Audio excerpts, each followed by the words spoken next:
Let me guess you've had a day. Came out behind every truth you tried to say. Came out alive. Hi there. We're Misner and Smith. I'm Sam. And I'm Megan. We've been making music together now for 18 years. Love where we began, looking out from where I stand. Our music has taken us all over this country and to places around the world we never thought we'd go. And it's also introduced us to so many people who love music as much as we do. We've released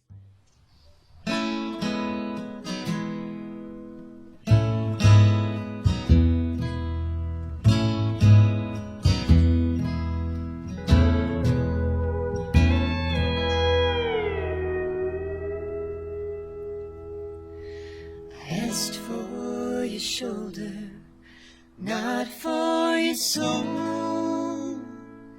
You're either confused or don't listen at all. The lines are crooked, the colors are wrong. Lovers like us don't fit in a song. Can't catch the beat, can't harmonize. I see you agree by the look in your eyes.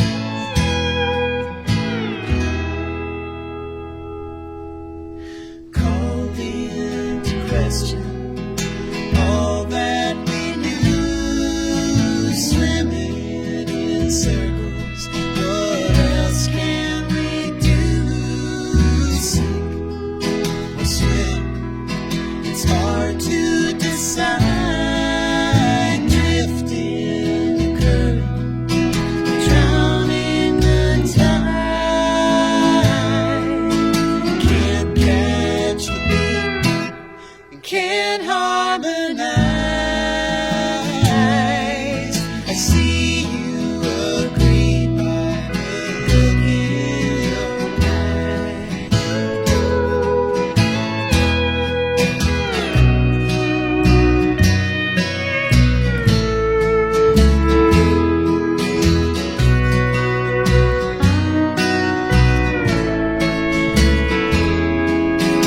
I've lit the morning skies, brush past our door. Yesterday's arguments tossed on the floor. Heads in the sand, our favorite disguise.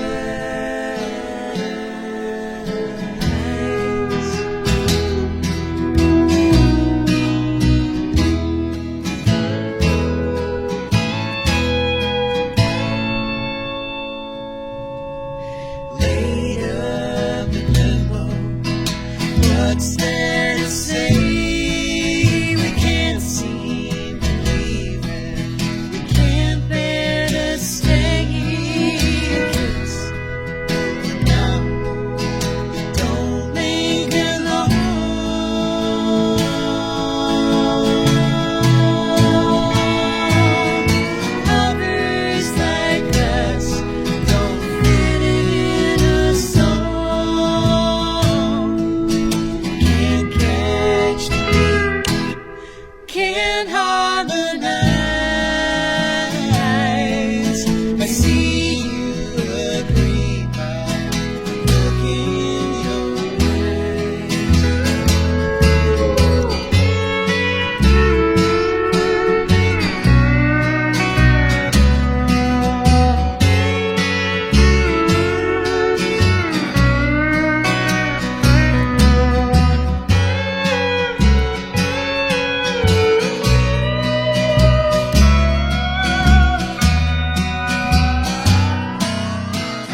was it right there. Nice.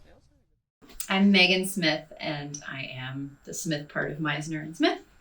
And I'm Sam Misner, the Misner and Smith. Our origin story is sort of simple. It all kind of happened on the same day. We were in a show called Woody Guthrie's American Song as actors together up at the Foothill Theater Company in Nevada City. And we were slated to do like a radio spot that day on the local radio show to promote the show and get people in the know. And so we showed up to do it, and it kind of seemed like nobody else could show up. There were 5 people in the show and only 2 of us could get there. And that was the first time we ever did like a duo performance with just the 2 voices. And I didn't have my bass at that point, but we sang and Sam played guitar, and we did, I think, 4 songs. And that was kind of it. We walked out of the radio station feeling, I mean, we already felt the connection, but that was kind of the cementing of it. Yeah. You know, it really felt like this is incredibly special. Something is happening. We're not sure what. We have very individual lives. We're, you know, doing our own thing, but this is something we want to explore. Yeah. Well, and there was a moment in the rehearsals 2 or 3 weeks before that where in the show there's a moment where the 2 characters we were playing, there's a ton of 5-part harmony and intricate arrangements, but then there was a moment where the 2 of us just sang a cappella, maybe 2 or 3 lines. And I remember in rehearsal, after all those lush harmonies, and then suddenly it was just these 2 voices, and we were like, whoa, this is a really nice vocal blend. It wasn't just like 2 nice voices. There was just something about the blend of the 2 voices that kind of made us both go, wow, this is a great, really nice mix. So that continued to grow through that whole show. And then we came back to San Francisco where Megan was living. And I grew up in Petaluma up in Sonoma County. And so I was doing a lot of regional theater work, but coming back to stay with my folks. And Megan had told me about an open mic in San Francisco around the corner from her apartment, and said, oh, you should come play a couple of your songs. And I said, well, why don't you sing some harmonies with them? I mean, why not? And so we did this, 3-song open mic at Bazaar Cafe. And Bazaar Cafe. Yeah. And the owner came up and said, oh, well, when do you guys want a gig? And we were like, well, better learn a couple more songs together. And I was like, give us 3 months. Yeah. So that's basically how we're still doing theater for the first few years of playing music, and still are, but it was kind of focused on acting, and then we tried to play gigs when we weren't in a show, and then 2008 hit, and suddenly it was like, whoa, okay, there's not a lot of work, period. Yeah. So we started focusing more on music to a certain extent, but yeah. It just kind of naturally took hold. Yeah. And then I think it's been 18 years since we started playing together. And in the last 2 years, as everybody's been in this pandemic situation, we were able to continue playing shows online and right here, streaming from our living room. And it's just, I think the music has been a way for us both to connect with people in just a different medium than theater. And sometimes feels like it's a little more immediate because as actors, we're not always working. And so sometimes that it's nice to have another medium that you can call upon to create a way to communicate with people and to kind of like come together with people. Well, and we were doing our own work too, which was a big thing where suddenly we were like doing our own original music and writing. So that was different too. Yeah. But it's always been a compliment to our love of theater. And I think during the pandemic, it was especially helpful just to stay connected with people and to continue to play music and to continue to gather in a sense, so that we could be we could just provide a space, you know, whether it was online or sometimes people would watch it later on, not live, but like, you know, it made people feel, and it made us feel, I think music does that. It just makes people feel like they can gather and be a part of something, you know? So that's what's really attracted us to performing music, is that feeling. It's been for challenging. all 18 years, it's been our biggest challenge. We sort of started, I mean, we're acoustic for the most part. I'm playing electric guitar more and more, but essentially we're an upright bass, an acoustic guitar or two, and two voices. So like what we do with that is kind of what we've honed all these years. It wasn't what we set out to do, but exactly. And I just mean that in the sense of what we're crafting is how much sound we can produce with these two instruments and these two voices. But I guess I would, you know, we were in the folk area, but we're so, as soon as we say folk, it's like there's a song that we're writing that's in an odd time signature.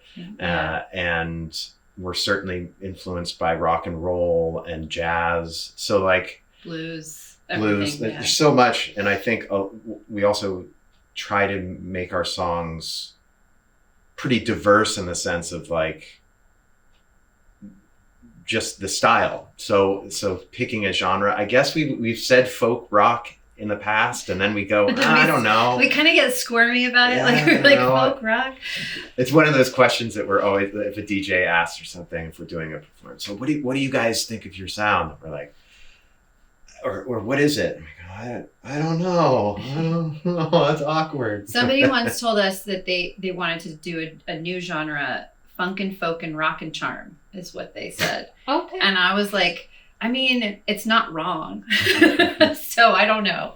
But yeah, it's one of the challenging things about playing music that you're creating is like when you're creating something that's influenced by a lot of different things, it's almost like you don't want to be pinned down to one genre, and you want people to know that like whatever genre they're into, you're going to find it.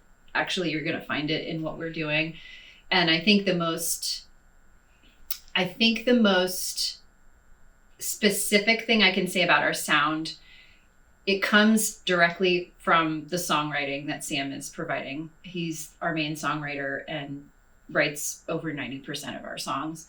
And then when we get together, it's like a fusing of musical backgrounds. So I'm more from a classical background. I did a lot of work in orchestra with my bass, and I did a lot of like choir and, you know, all this stuff. And Sam had mentorship like with people who knew a ton about, you know, Americana music and rock and roll. And like, he learned a whole bunch of stuff growing up at a young age, how to play the guitar, how to, you know, lift the bass notes out, how to play rhythm, all this good stuff. So we come from very different backgrounds. And when we come together, it really is like a sensibility that is a fusion of both of our kind of like, you know, experiences with music over our lifetimes. And mainly, I think that the sort of Misner and Smith sound comes down to like storytelling through the lens of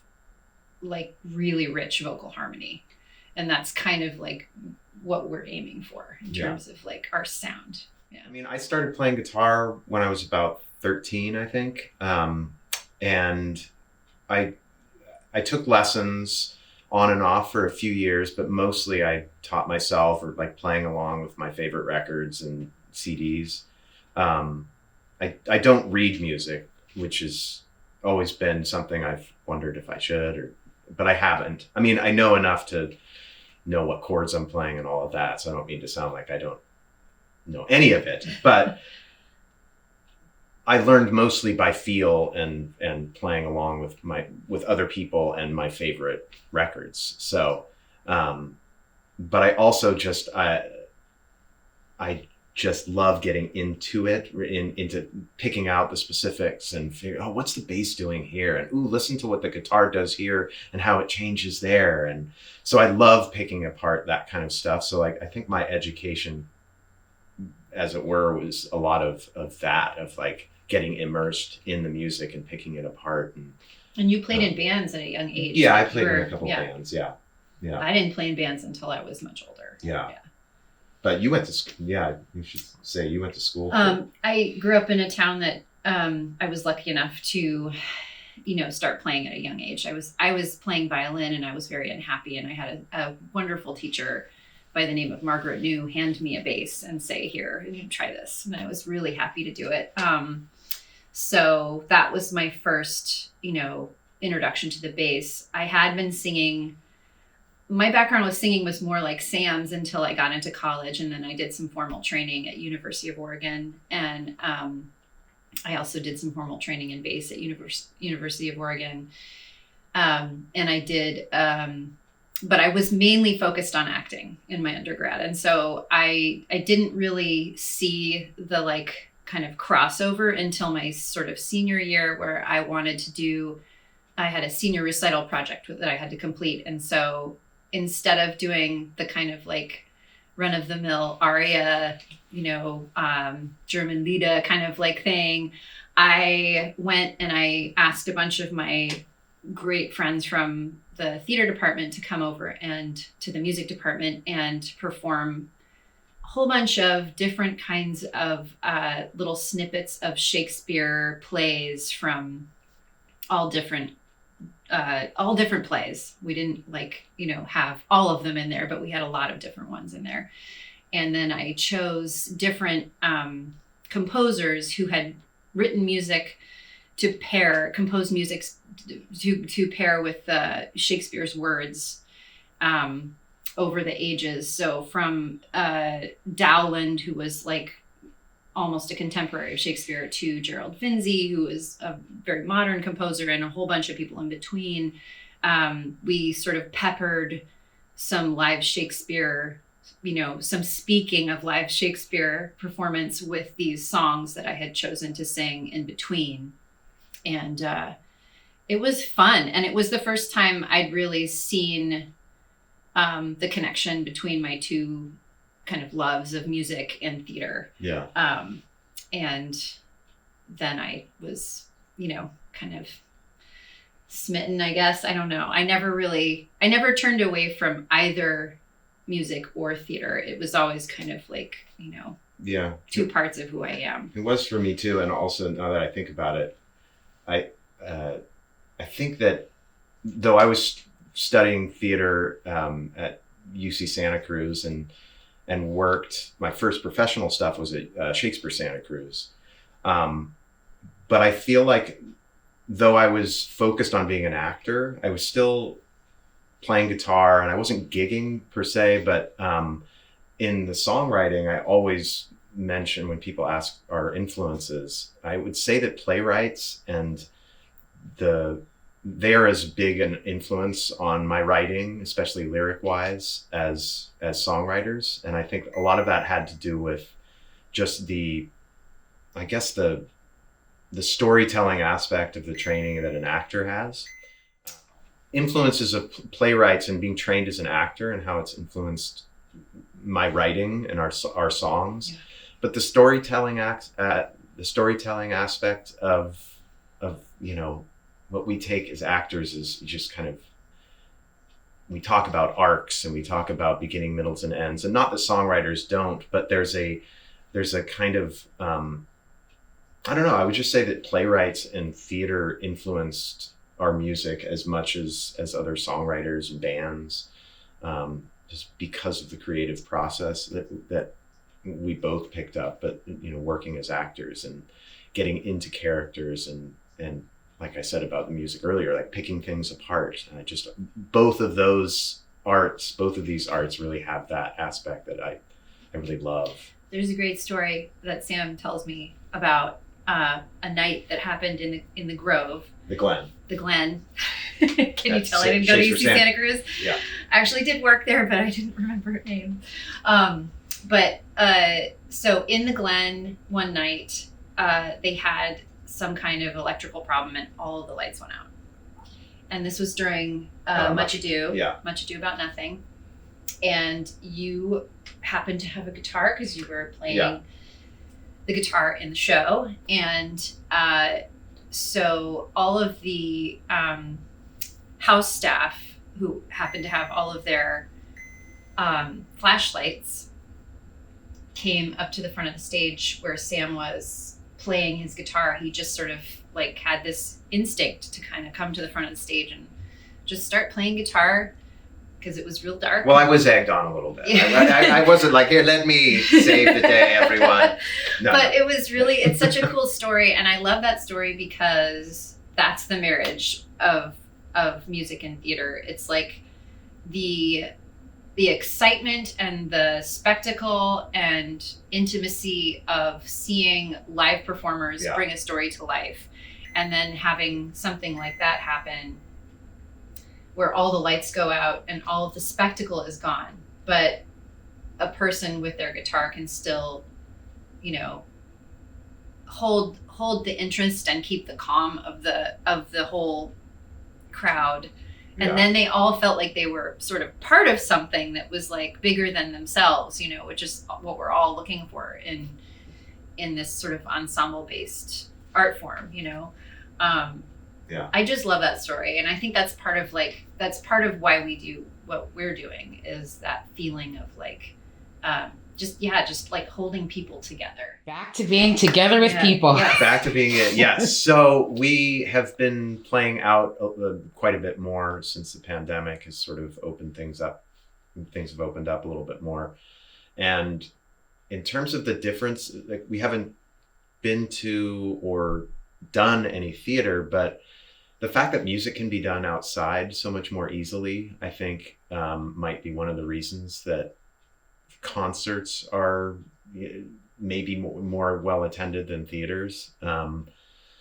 But even so, with the shows that we're starting to book, the factoring in of whether people are going to buy tickets is still, I think the big dogs are doing okay, but the acts and probably theaters that aren't at the top of the food chain, it is definitely harder to make those decisions of are we going out on the road and risking maybe having to cancel a show, or are people going to buy tickets? So those things are definitely factoring into as we think about getting out on the road. But right now we're in the studio, so so that can be done no matter what. Yeah, but we can take a pause from trying to tour right now because we are making a new album, which is kind of our whole focus at the moment.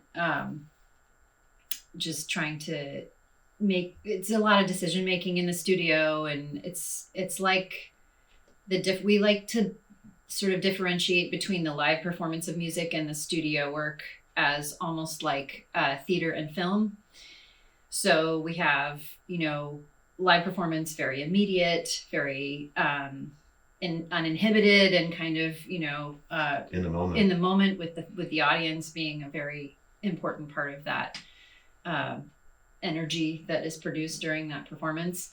And in the studio, it's like we want to craft something that stands the test of time. You can listen to it over and over and hear new things and experience new things. So, and also just takes a little bit higher degree of concentration. Well, maybe just focus in a different way, because there is no one watching you and you still need to perform at your highest level. And so that, again, it's like film, you know.